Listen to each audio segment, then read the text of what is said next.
time. Welcome. I'm Antonia Jaramillo, and this is the pre-launch news conference for the Artemis II mission. Joining us today to speak about the launch countdown is Jeff Spalding, Senior NASA Test Director. Good afternoon. And Mark Berger, our 45th Launch Weather Officer with the Cape Canaveral Space Force Station. Thank you. They're going to provide some brief opening remarks, and afterwards we're going to take some questions from media here in the room as well as online. For those joining us over the phone, you can press *1 to ask your question. So without further ado, we'll kick it off with you, Jeff. Thank you. All right, and good afternoon, everyone, and welcome, and thanks for joining us today. We are a little over 29 hours from our opening of the launch window tomorrow, and I am very excited myself, and just coming from the firing room just a little bit ago on my way over here, talked to a bunch of members of the team, and I'll say, normally when we're in the firing room working over there, folks have got their heads down and they're working and they doing all the business that we do of the space business, but I'll say there was a lot of smiles today. So felt really good about that. As the team is preparing, I think everybody's pretty excited and understands the significance of this launch. We did talk to the flight crew last night. We had a briefing with them. We had another one just a little bit before I went down to the firing room. We had another briefing with them. Last night was just to kind of go over the day of launch routine with them, kind of a refresher for ourselves and for them, and that went really well. They were in great spirits. And then we had another briefing today just to talk about how the launch countdown was going, and as we'll talk here in a little bit, it's been going really well. Let's see, since Charlie spoke to you yesterday, we've got quite a bit of work done. We started out yesterday, the first thing we do usually is fill up the sound suppression systems with water, and when we start working on getting the liquid oxygen, liquid hydrogen systems ready for our propellant loading that's coming up in the future. We did power up all of the vehicles. We powered up the Orion core stage as well as the ICPS yesterday. We did communication checks, RF checkouts on the systems, and then after that, we got through all of that work. Then we went ahead and powered down the ICPS because there was no more work for them until later tonight when we power ICPS back up. But of course, core stage and Orion stay powered up through the remainder account. Today, we got launch pad ground system configurations in work. We're doing closeouts in a number of areas. We're doing walk downs as we work through the pad to make sure everything is configured for launch. We're also in work on the late stow right now. We should be getting the Avatar and the bags that we're doing in the late stow going up. They were prepping them in the PTCR down in below the pad terminal changeout room, which is the area with the pad where we have some rooms, and getting those ready to go up, and they should be being installed as we speak. And then let's see, tonight we're going to be doing a whole lot of other work as we get ready to clear the pad. We do have some work associated with the Orion ground equipment and systems that we use to do the leak checks on the crew suits. And so we'll be working those later tonight to configure those and check them out and make sure they're ready for when we hook up to the crew on launch day. We'll be powering up some of the Orion guidance systems later tonight as well.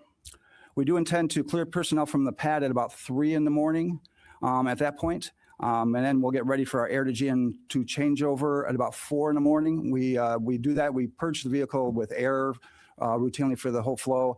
Once we get to this point where we're getting ready to add hazardous propellants like hydrogen, for example, we change over to GN2 to have an inert environment for safety purposes on the vehicle and all of the volumes that are on there.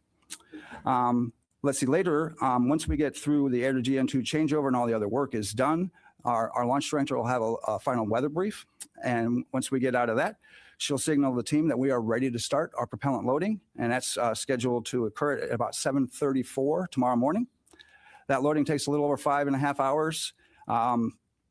We'll work through that. As mentioned yesterday by the launch director, we have inserted some time in front of that propellant loading timeframe, so that if we are in fact done with all of the work and are ready to go and we can start a little bit early, like a few minutes, we will try to take that and take every bit of time that we can to get ready and prepared for the crew and be prepared for anything else that might happen. So we did that purposefully to give ourselves a little bit of room in that time frame based on the launch director's guidance. Let's see, during the propellant loading, the flight crew will wake up at about 9:45 tomorrow morning. They'll have breakfast and start working towards their preparations for launch day, and getting their suits on and doing all the other work that they have to get ready to head out to the pad.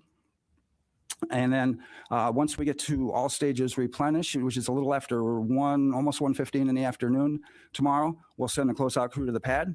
All stages replenish is when we're done tanking. Essentially, we filled all the propellant onto the core stage and the upper stage ICPS. And at that point, we're only just replenishing the propellant that's boiling off at the same rate. So we keep it full. We do lose quite a bit of propellant during that time frame, and so we will continue to just work that throughout. After that, we'll send a flight crew to the pad. They're going to head out a little before 2 o'clock. And to get into the spacecraft, as I mentioned, the closeout crew is going to go out before them, so they'll have been working that time to prepare the capsule for the flight crew arrival. And then the flight crew will get out there, and then I'll work in the insertion portion, in which we're going to strap the flight crew members into the seats of Orion. And after that, we'll do the final closeouts in the crew module. We'll close the hatches. There's some pressurization checks we do and some other things and at the end. And then we'll clear the white room. And then get ready to get into terminal count. Our closeout crew clears the white room at about 5:30 tomorrow night. It's almost an hour before launch. That's our plan time. After that point, we'll finish the rest of the work and configurations that we can do remotely. And then, excuse me, we'll proceed into the launch team poll. And then after that, the launch director will perform her management poll. And then we'll get into terminal count for the last 10 minutes of launch countdown. So that's essentially the work ahead of us. And I would say that our team has been working amazingly hard through these weeks and months trying to get this vehicle ready to where it is. We've had some challenges. The team has done an outstanding job managing each and every one of those throughout all of this, through many different scenarios, through weather, through lots of different things that we've had to work through to try to get through all of this and get to where we are today. People are excited and ready to go on this first chapter on our way back to the moon since the 1970s. So we're very excited. So Mark, over to you. Right. Thank you, Jeff. Good afternoon, everybody. So amazing times. It's great to be here at this point. And of course, weather has been a nuanced thing for us at times here in the generation phase of this mission. But again, look outside right now, great weather. Hopefully we will keep all of that, although the breezes continue to be an issue for us, but a minor one for us in terms of weather. If we could pull up the satellite imagery here, you can see currently what we're looking at. Another beautiful day here in Florida. See a few cumulus clouds moving from the east side of the state towards the west. That is our onshore flow that we've had really the most for the last 2 weeks or so. And a few of those cumulus clouds could evolve later today into a few showers, much like what we saw yesterday evening. And again, that's going to be one of the watch items for weather as we go into tomorrow and tomorrow afternoon as well. Let's take a look at some of the overview slides here just to kind of give you a synopsis of what we're looking at here. So the breezy weather does continue. Again, Artemis is a very resilient vehicle. So despite the breezes, it looks like that concern is a minimal concern for our day of launch. Lightning risk with any sort of showers that we have is quite low, generally only on the order of 5 to 10%. And that would be generally during the late afternoon, and any of that activity pushes towards Orlando after that. So again, it leaves us in a better spot here for our launch opportunity. We take a little bit look at what else could potentially be of an impact. You may have heard about the sun has become a little bit more active. Here over the last day, we've had a solar flare erupt, but again, no or minimal impact for us out of that, as most of the energy is not earthward facing. So again, we continue to look good in that department as well. We look towards backup opportunities. So for whatever reason, if we can't utilize tomorrow, the weather, of course, is a changeable entity, and we do have a tendency to move towards somewhat less favorable through the rest of the week. It isn't a huge drop off, but again, kind of a little bit more of a situation where we'll have to monitor those feisty cumulus clouds and potentially a few showers and breezes as well. So we go to the next slide, please. And again, I just wanted to bring this up real quickly with the sun. So this was an image here from this morning. Again, the area that's circled on the solar disk, that is the area that we were watching that produced a solar flare yesterday. Again, it's directed most of its energy away from the Earth. And in fact, there's been no response in terms of the particular particles that we look at that could influence the launch vehicle. And so by this point, or within the next couple of hours, if we don't get a response at all from our satellite data, then that threat will have waned as well. We'll still have to watch that sunspot group, however, because it is rotating off towards the center of the solar disk. So again, this flare, not a concern, but should there be additional ones, that will be something that we'll have to monitor a bit. But again, at the current time, I see no issues in terms of our launch capability for that. Next slide, please. All right, and taking a look at our cross section. So we meteorologists like to look at the atmosphere not only on maps, but we also like to look at what's happening through the depth of the atmosphere and with time. So here at Kennedy Space Center on this graph, you can see the metrics there, altitude there, going up into the atmosphere, basically to the level of what a jet aircraft would fly. And then in time, we go from left to right from today through the weekend, including our launch opportunities. So the green on this map, which pops out here, is just a moisture profile. It doesn't necessarily mean rain. It just means that there's a little bit more of a predisposition for more clouds and rain. You also see the winds on there. Those are the black lines that are there with the little barbs on the end of them. So that gives us an indication of wind speed. So right now we're out of the east-southeast. We'll generally remain in that direction. We might back a little bit more to easterly winds as we go, but generally speeds in the 15 to 20 knot range, which again does not violate any of our liftoff weather constraints there. You do see superimposed on there the various launch opportunities, including tomorrow as the primary window, and then the next 3 days. So you do see a day-to-day fluctuation with that moisture content on any given day. We'll likely get a few showers to develop off of that. But again, with the onshore flow, most of those showers with the sea breeze each day, which tend to be the more vigorous showers, will move off towards Orlando. You do see towards the end of this chart, so going into the weekend and beyond, a much more massive amount of moisture, the green there. And did want to point that out because this is just but one model at one time. And there has been a fair amount of inconsistency to how that moisture evolves. So it's just pretty strong hints that we will see an increasingly unfavorable environment as we get beyond this weekend or maybe late into the weekend. But again, I wanted to point that out because some of the charts I'm going to show utilizing another model gives you an idea of the battle that us meteorologists follow every day with trying to assess the uncertainty component of the atmosphere. So next slide, please.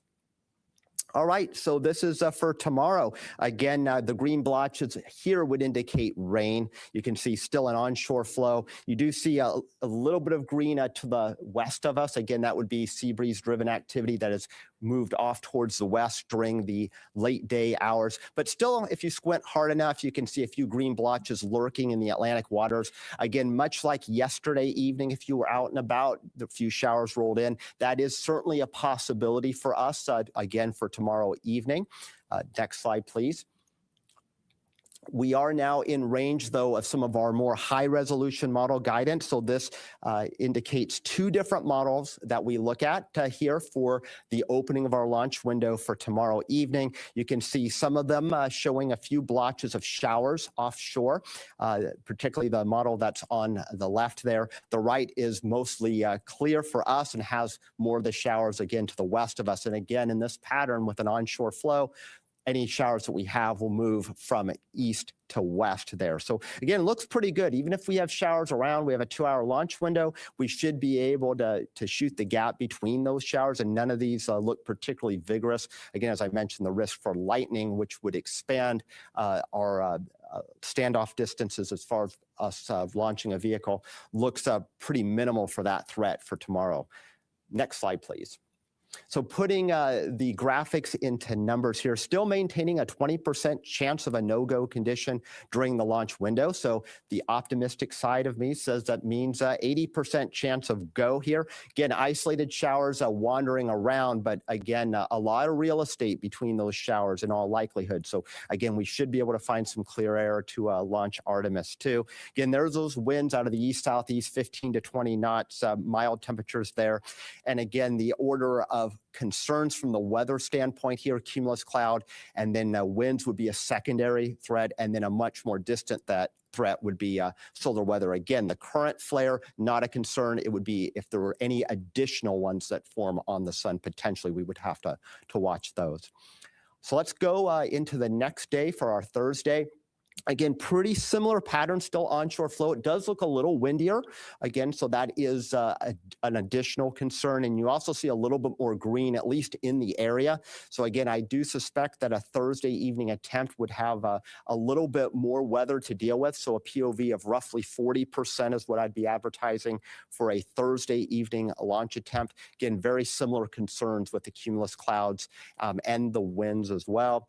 And then the next day, going into our Friday to close out the work week here, again, you see very similar pattern. Winds still in that roughly 15 to 20 knot range and easterly or southeasterly, and still some green blotches out over the ocean. So again, that's a hint that there'll still be enough moisture to generate some showers. But there does again look to be more breaks in that weather for Friday. So POV would go back down to 25%. So roughly in the same ballpark as tomorrow for Friday. Tomorrow still looks to be probably the most optimum day of the lot.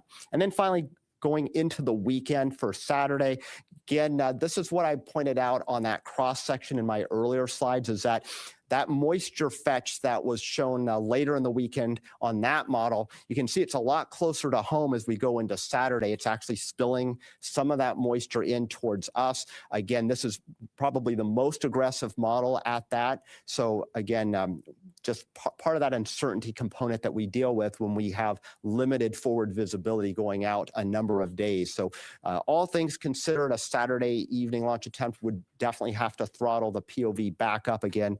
So right now about 30% or close to 1 in 3 chance of a weather violation on that date. So tomorrow looks to be the best. Other days hit and miss, but still pretty good. There's nothing here that is screaming a no-go for the entirety of the window for any one of these attempts.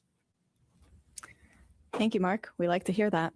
All right, we will now open up the floor to questions here in the room and also online. Just as a reminder to those joining us over the phone, you can press *1 to submit a question. All right, we will start with Bill Harwood. Hey, Bill Harwood, CBS News. Jeff, good to see you back here again from your shuttle days. It's been a while. I think for Artemis 1, there was something like 42, 41 COLAs, collision avoidance cutouts. What's the story for Artemis 2? There's a lot more stuff up in low Earth orbit than there used to be. Thanks. Yeah, there's quite a few more that we manage now, and part of that is how we're actually laying out the COLAs. We had combined a number of COLAs during Artemis 1 where there were small gaps in between them, and now we're showing all of the COLAs to give us more flexibility, if you will. Because when you have, when you combine those, it takes out larger chunks of time when you could have launched in one of those points between there. So if you had, say, 3 COLAs with a small period of time with it, and you combine them all, it takes out a larger chunk than leaving those gaps.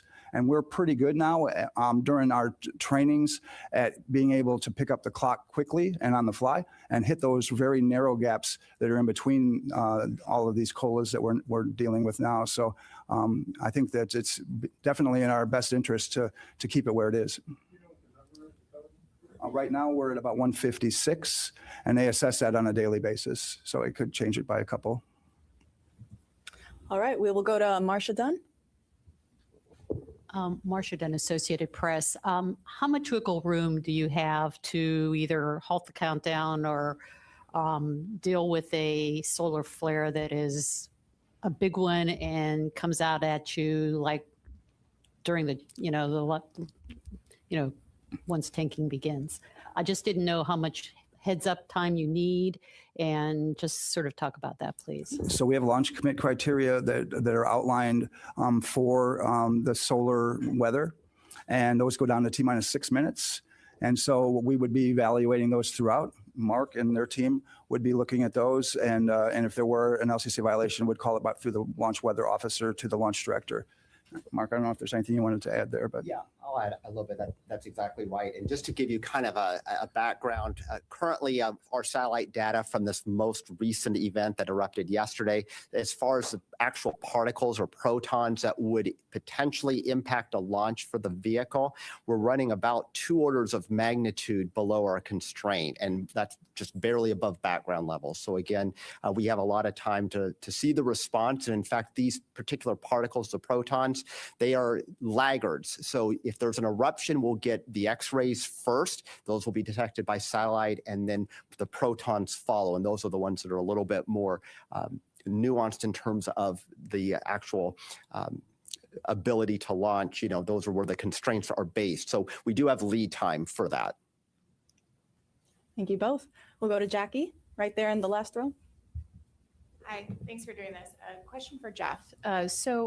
We've been learning over the past few days that because of this larger hydrogen tank, there's more flexibility with recycling.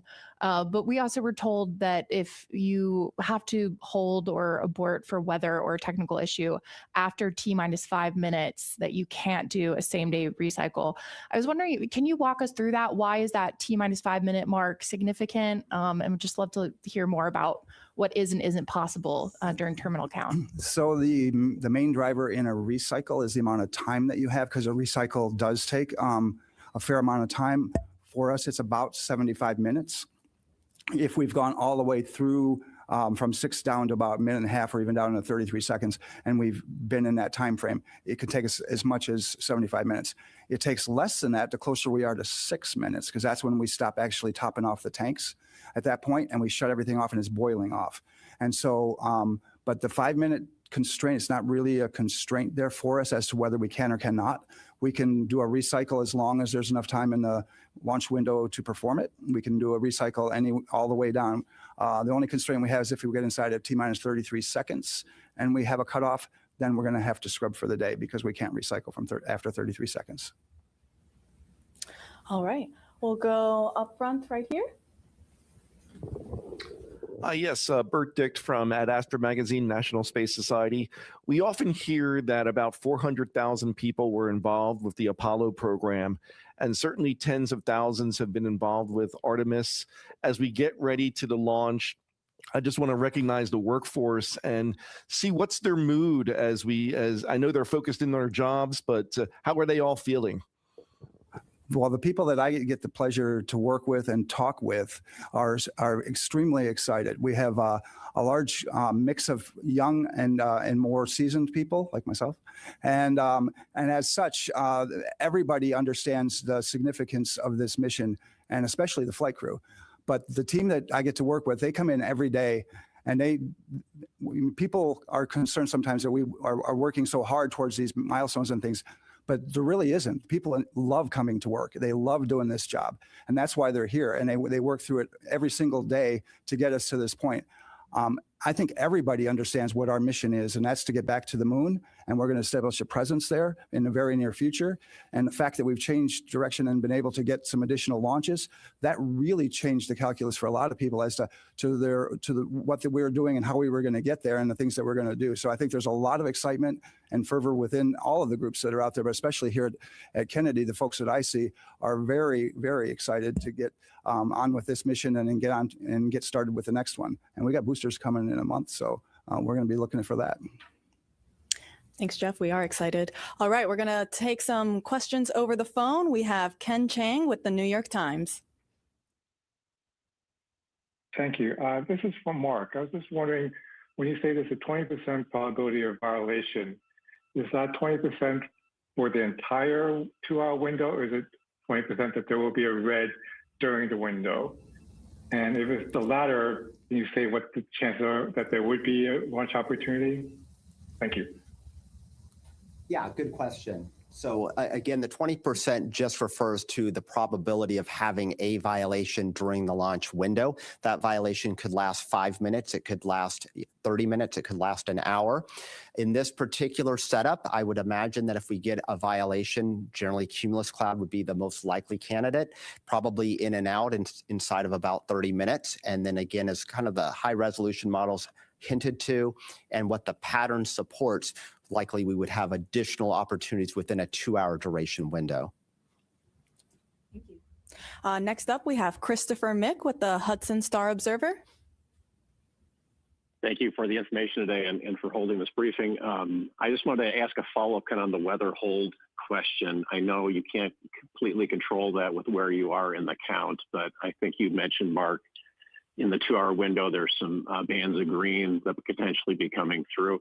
Is an optimal situation? Could you kind of walk us through? Is that like holding at 10 minutes and then you're waiting for that band to move through and proceeding on from the 10-minute mark? Is it at 20 minutes? Is there kind of a what are the opportunities for kind of being the best to hold at?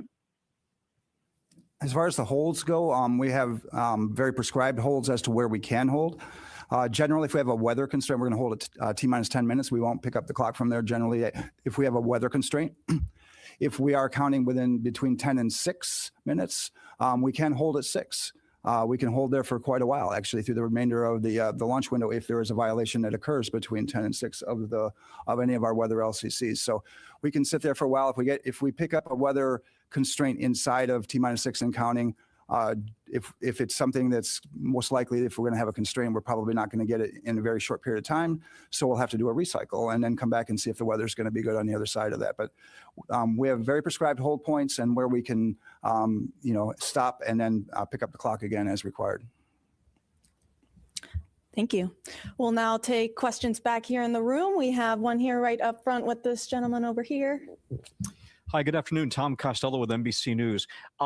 As you are now back on the pad, and of course, in February, you dealt with the issues on the wet dress and the tanking issues. What will be the earliest concerning signs you'll be watching for as you begin tanking tomorrow morning, assuming everything is going well, but you will clearly have your eyes very closely monitoring that tanking progress? What will you be closely watching for that there could be signs of trouble? The first thing we would probably be looking at is a recurrence of these events that happened previously, right? So once we get in a fast fill on hydrogen, that is where we had the previous issue where we had the leaks. We believe that we've solved those through, we've changed the seals out, we've done exhaustive testing, and so we feel pretty good about that. We went through a wet dress with that seal, so all of that says that we feel pretty good about all of that. But that's where we would generally be looking at, first of all, is right there at the beginning when we transition from slow fill to fast fill on the hydrogen side. Thanks. We'll take some more questions over here in the room. Let's go over to this side. We'll go right here up front as well. Hi, Sawyer Rosenstein with NSF. We talked obviously about the weather here at the Cape and around the area, but what about abort weather criteria? Can you go into what that looks like for the coming days? And also, how often are you measuring it? How are you measuring it as well? Yeah, good question. And a complex one, actually.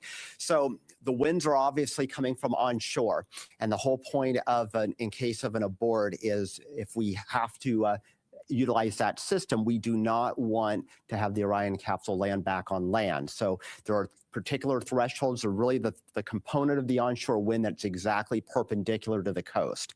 And so just getting a wind out of the east, southeast, the actual coastline is more oriented northeast. So we take only a fraction of that onshore component, which helps us out. Now, if the winds were starting to back, if we saw that indication on maybe one of the backup days that instead of them coming out of southeast, they were more northeasterly, we would unfortunately be exposed to a higher percentage of that onshore component. So we do look at it at a layer, not only at the ground, but all the way up through 4,800 feet. And to make that assessment, and it's an average speed through that layer. And we actually do have calculations to run that. But the decision point is actually from a balloon that is launched at L-3 hours and 10 minutes. We'll be providing the launch director already with assessments of the forecast well before then. But that L-3 hour and 10-minute balloon is really where we'll report the hardline data as to whether or not that component that is onshore northeasterly is actually in violation of the magnitude constraint of that. And then at that point, if that were to be the case, then we'd be continually advising the LD about what our expectations are. Subsequent balloons will be launched and will also give us a read for that. In addition to balloons, we also have the 915 megahertz sounders that we have, which also give us real-time assessments of what the wind direction and magnitude is. So we have a number of ways to address this. So even if we were to proceed deeper into the countdown, weather, of course, changes. And so the forecast component plus the actual hardcore balloon data and the sounding data gives us that ability to make a forecast and provide numbers. So it's possible at one point in the countdown, we could be technically unacceptable for that low-level wind abort constraint, but then evolve to be acceptable or vice versa. Thank you, Mark. We'll go ahead and take then the person right behind him. Tim Dodd, Everyday Astronaut. Can you give us a quick little refresher on if we do go through an entire launch window tomorrow, and we might be holding for weather or whatever, we do have a 24-hour recycle capability for Thursday. Is that correct? And/or if that's not correct, what does the return around look like? And if we do burn up a 24-hour recycle, what then are we at 48 hours for the next attempt? Can you just run me through the full reset situation? Sure. And we generally would refer that as more of a scrub than a recycle, because our recycle is that time that we have a second attempt. But for our scrub plan, we have opportunities. Right now, we're set up for 48 and 24-hour capabilities throughout. We have 4 launch attempts available to us in 6 days, and we'll take a combination of that. As mentioned yesterday, our launch director mentioned our sort of baseline or preferred method is to do a 48, then into 24, and then followed by 48, and that to set us up for LOX tankers. But there are a lot of other factors that come into that. If, in fact, we have weather or other types of things that may say that second, if you wait 48 hours, those aren't good dates. So there's a whole lot of factors that come in to that evaluation when we determine the date. We set up for dates, and then we adjust as we need to based on what happened during that kicked us out for the scrub or any other types of things. So, but we have capabilities for 4 attempts in 6 days, and I need to have a couple of 48-hour scrubs in there so that I can take tankers for the liquid oxygen system. Thanks. We'll now go to the other side. We'll go right up there. Hi, Robert Perlman with collectspace.com. There's a long history dating back to the Apollo era guys of pulling pranks on launch day with the launch team and with the launch team pulling pranks on the flight crew. And given that tomorrow is April 1st, I was wondering if, maybe without spoiling anything, if there's been any talk about that or whether there's actually been a decision to not do that and stay away from that. So I am not aware of any pranks that anybody intends to pull on the flight crew or in the launch team itself. So I think I'll just leave it at that. But I'm not aware of any, and I'm hoping that we just stay focused on the launch tomorrow. So that's our plan. Good plan. All right, we'll go to Ken Kramer over here. Oh, or to that gentleman instead. We'll get you next. Hi, Jeff Faust of Space News. For Mark, if there is another CME, solar event of some kind, how much time do you need between when it's detected to provide sort of the all clear or say that it is in fact in violation of conditions? I'll tell you that, it really, solar forecasting makes terrestrial forecasting look easy. So, of course, the sun is, an entity that has almost a mind of its own. But the first initial indication is a surge in X-rays that arrive roughly 8 minutes after the event. But the protons, which are one of the constraints for launch, those lag some time. It could be in the order of a number of minutes to hours. And then potentially any sort of additional flare, of course, we'd be watching real time on satellite data. So sometimes those are pretty quick fuse or quick turnaround events, but oftentimes in this kind of situation, the spike would happen pretty gradually. So you'd see an uptick in those protons, and then eventually that would be a precursor to a more concerning surge. But again, right now we're hovering right around background levels, and it takes actually quite a bit of energy directed towards the Earth for us to even get close to those constraints. And right now where that sunspot group is, it's still kind of out on the limb. Talking to the experts at NOAA's Space Weather Prediction Center this morning, they're the ones who monitor this and forecast this, though they're definitely more in that lane than I am. They also see kind of about a 55% chance that we would get an M-class flare over the next 48 hours. That's a lower level flare. Again, probably not a concern at all. And then a 10% chance over the next 48 hours of an additional X-class. But again, that doesn't say anything of how that energy is directed, which at this point, that energy will have a preference to not be directed towards Earth. In a few days' time, from now, if we were to get another flare from that sunspot group as it rotates towards the center of the solar disk, that would be something that would predispose us to getting a little bit more of that energy. But as far as whether or not that's actually enough to trick a constraint, that's still a pretty high bar to reach. Thank you. We'll now go up front right over here. Hi, thank you for doing this. Ken Kramer, Space Up Close for Jeff. Tell me, I'm very interested to know about the LOX and the hydrogen testing that you're doing. You mentioned you're doing a little bit, I think. Can you go into some detail? What are you doing to ensure the best possible outcome so that we don't have any leaks, especially of hydrogen? Well, that was essentially the purpose of, excuse me, our WDR2 as we went through that. And then likewise, we had done it. Yeah, out of the pad. When we're back, we do a number of different leak tests and pressurization tests and decay checks and those types of things throughout the system. We do more of those when we get to the pad. After we hook up the systems at the pad, we test the system from end to end for the same types of things. As far as on the liquid oxygen or system and on a liquid hydrogen system, both, we do what we call dew points, meaning we purge those to the point where we want to make sure that we have no moisture in the lines or at an extremely low level so that you don't have potential icing in the system. So we do all of these different things to make sure that the system is going to behave in the way we expect it to on launch day. And we've accomplished all of that to date. So we should be good. Thank you. We'll now take some questions over the phone. We have TJ Mascaro with the Epoch Times. Good afternoon. Thank you so much for taking the time. My question's for Mark. Can you please give a bit of a refresh about the cloud violations and the concerns behind them? Yeah, indeed. So Cumulus Cloud, which is the one that we're talking about here, and that's one of the Lightning Launch Commit criteria, that's actually the most commonly violated here on the east coast of Florida any time of year. Again, you walk outside most days, you'll see a puffy, what looks like a cotton ball out there. If that cotton ball gets more agitated and it grows throughout the depth of the atmosphere, that's when it starts triggering our so-called standoff distances that could cause an issue for launch. So as long as they're shallow and flat, not an issue to fly right through them, but they get up to certain levels of altitude, it could be as much as a 10-mile standoff distance between the rocket on its flight path or the launch pad and the edge of that cloud. And so again, they have to get quite vigorous. They don't even have to produce the lightning to get necessarily at that 10-mile standoff distance.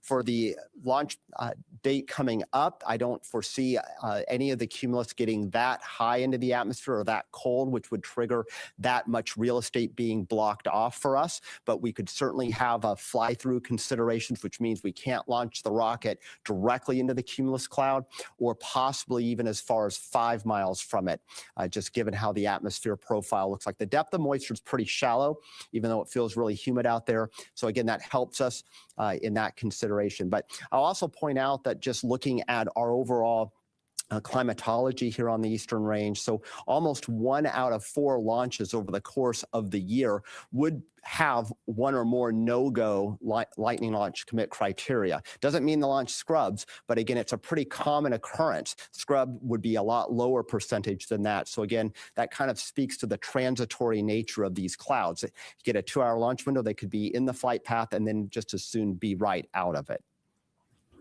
Thank you. We'll now go back to the room and we'll take it in the second row here to this lady right there. Nicole Mortillero, Canadian Broadcasting Corporation. Going back to the X flares, I know that there's a radiation shielding test that will be done on this mission. Can you talk about what that radiation shielding is and how it works? And if you needed to do it, let's say day after tomorrow after launch, would they be able to do that quick enough? Go ahead and defer that to Jeff or. Yeah, the crew has the ability, and we anticipate that if there are in fact any need for shielding from radiation on orbit, they have contingency plans for that. They're going to practice some of that during the mission. As far as where they go into the vehicle and those types of things, there's some space in there that they can actually move into in the vehicle that will provide an additional shielding of the the components of the ship itself, which provide the shielding inside of the areas in which they would be able to get to.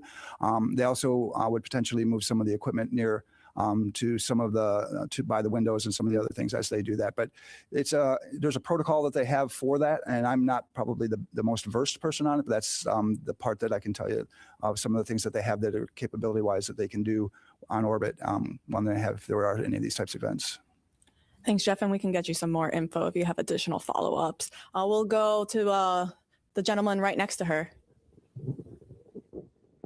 Thank you very much. Tarek Malik for space.com. I think for Jeff, you just mentioned the need for focus and whatnot, of course, because it's April Fool's Day coming up. But by all accounts, it sounds like this has been a very smooth and continual run up to the launch. And I'm just curious how you are ensuring that the team continues that vigilance in what has been a very staid and quiet countdown. I would say that I wouldn't necessarily characterize that because it's quiet that we're not still doing the same amount of rigor out in the field. We're just finding less things now than we had previously. I think at times you get to a point where you have found and corrected as many things as maybe are available to you. And so the things that we find now are quite small and much less significant than we had in the past. So I hope that's a really good sign, but we still have the same amount of vigilance. We have the same procedures, the same people doing the same type of events throughout 24 hours a day, 7 days a week. And we've been working up to this. And so we are still in the same posture, regardless of whether maybe it looks like it's quiet. People are still putting in the same amount of effort and working towards, because again, they know the significance of the mission and the people that we're flying on it, and that they're going to do the right thing and make sure that we're safe to do so. Thank you. We'll go over to then the third row. We'll go to the gentleman there in the middle. Thanks so much. Mike Mainberg, Wall Street Journal. Jeff, kind of related to what Tarek just asked. It's been more than 3 years since Artemis I. Have you observed kind of in this process any jitters on different teams, any rustiness getting out there as the real thing unfolds? Yeah, thank you. We've been training since Artemis I for this time, right? But we've also had to modify a lot of our procedures, hardware, equipment, training, and other things to get to where we are. So as we've worked through that, it has been a building process for sure. We've seen that just in working through the WDRs, and the number of items that we've picked up each time has continuously gone down when we got through the countdown demonstration test and the WDR2. And so again, I would say if anything, we're learning, we're getting better. We're in the ability for us to improve our procedures is at a point where I think we're at a really good state now, and almost at a steady state to where we're where we need to be certainly for this mission. And we'll continue to improve that. Artemis III is going to be a slightly different mission, but we're already working towards that. We got a lot of folks that are engaged in Artemis III, and we're taking what we've learned from Artemis II and going to be applying it. And that'll be another challenge too as we work towards that. Thank you. We'll go then to the gentleman in that same row at the far end.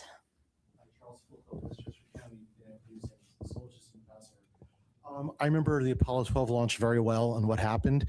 Is there a concern that the booster might lose its guidance if there's a similar lightning strike, or the spacecraft might lose its platform, like what happened in Apollo 12? And if so, what are some accommodations for that?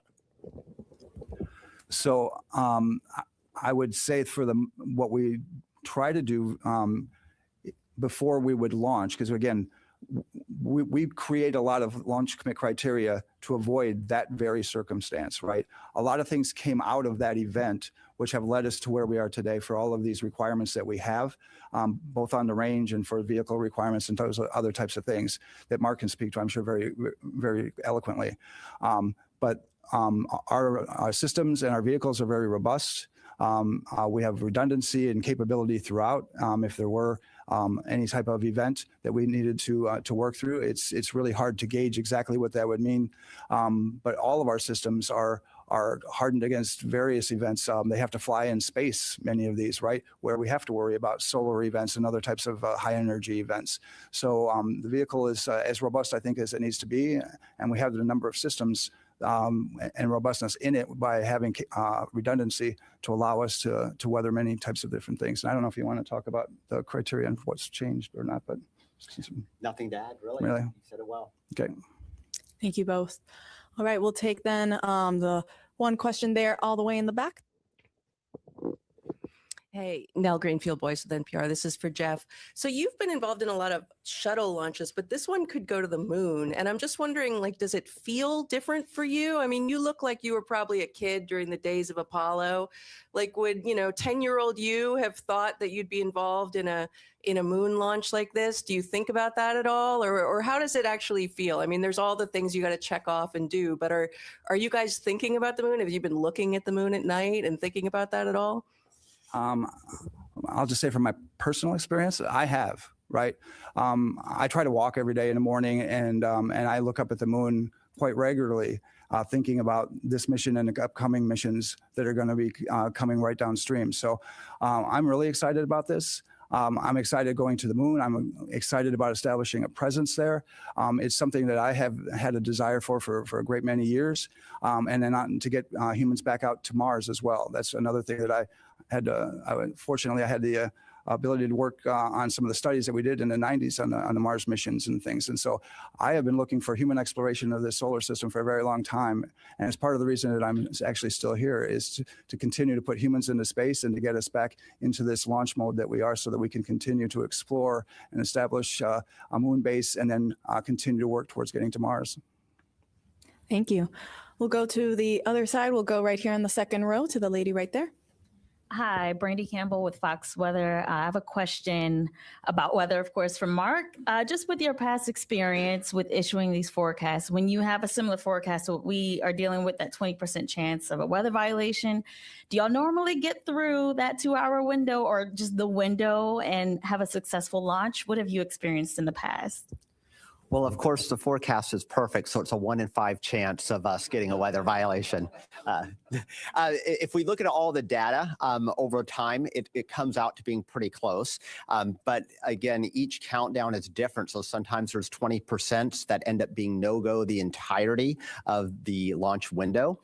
There's others, and most of them don't have a violation. So pretty close to that 4 and 5 times, and again, in a pattern like this where we have a moist onshore flow, I would be definitely thinking that we'll probably have showers around. Whether or not they get into the flight through path of the rocket, that's a wholly other story. We're good because this time of year and this pattern doesn't lead to a lot of robust thunderstorms, so that does help us. It also eliminates a lot of lightning launch commit criteria, so that works in our favor as well. Thank you. We'll go over there to the gentleman in the blue shirt, the blue collar shirt. Hi, Pedro Palota from Space Orbit Brazil.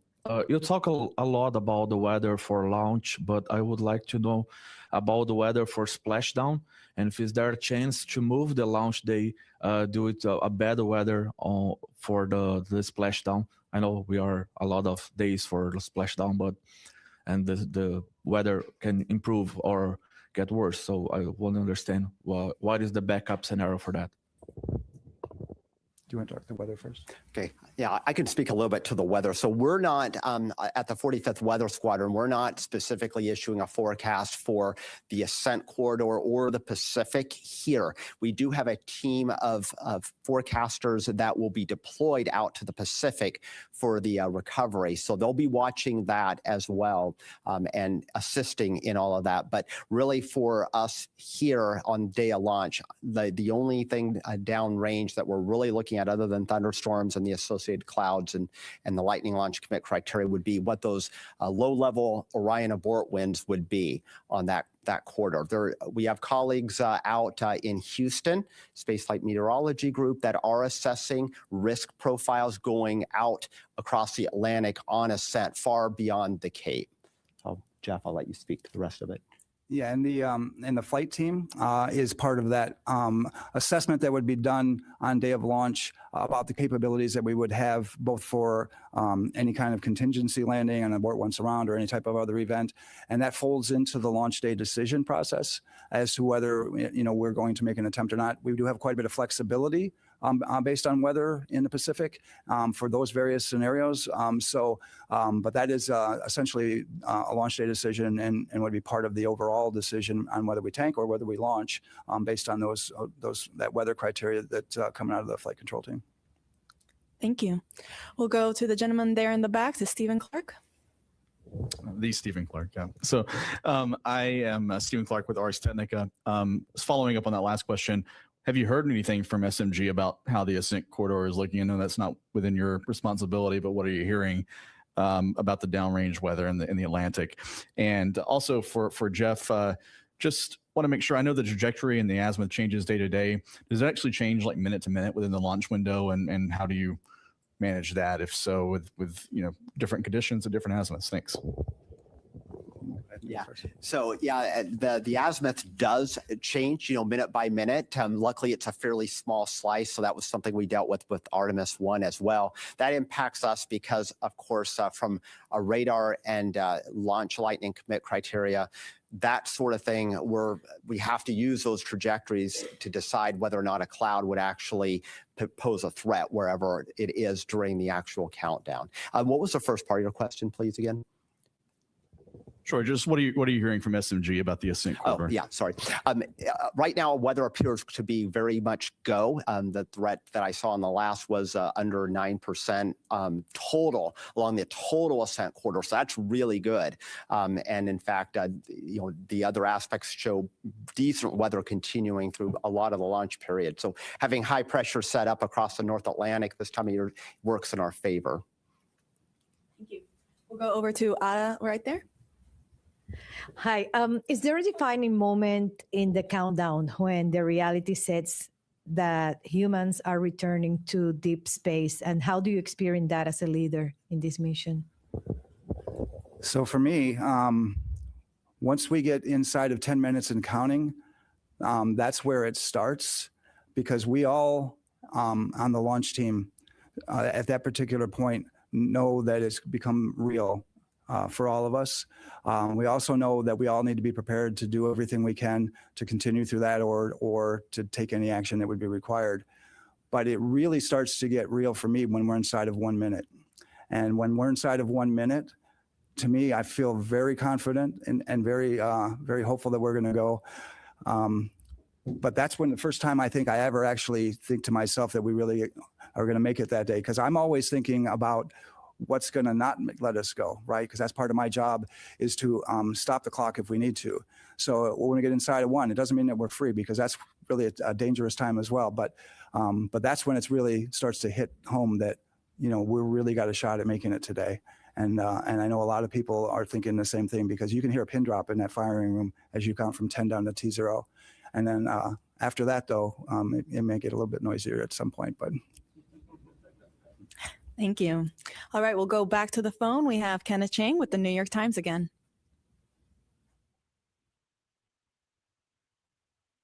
And Ken had hung up at this time.